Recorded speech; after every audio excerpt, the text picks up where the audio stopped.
Hi, my name is Delaney, and I'm a senior social work student at Seton Hall University. Today we'll be talking about reducing the health gap among racial minorities by reducing economic inequality. Closing the health gap is an undeniably important issue. Many Americans find themselves struggling to afford good health care. Even though insurance can help with the cost, many people remain uninsured, causing health care to be unaffordable. Racial minorities are disproportionately affected by the health gap due to socioeconomic factors, including poor education rates, high unemployment rates, and neighborhood decline. One of the biggest factors is economic status. Economic inequality contributes to about 884,000 deaths in the United States annually. Over half of the families in the United States do not have the savings to deal with a $500 emergency. $500 would not even be enough to cover the cost of an ambulance. Many people put off seeking medical help because they know how much it would cost, which only causes problems to get worse. While there is a health gap, there is also a wealth gap. Differences in life expectancy and income inequality have been increasing in the United States since the 1980s.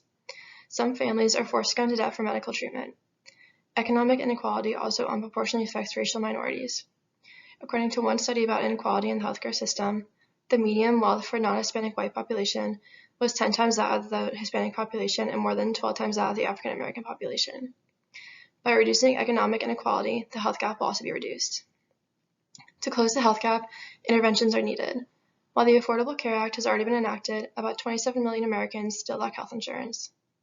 The Affordable Care Act helped a higher percentage of white adults find health care than non-white adults.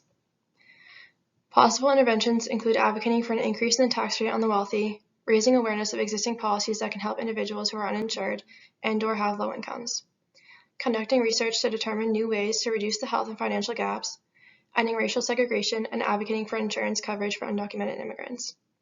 It is important to advocate for insurance coverage for undocumented immigrants because they were not included in the Affordable Care Act.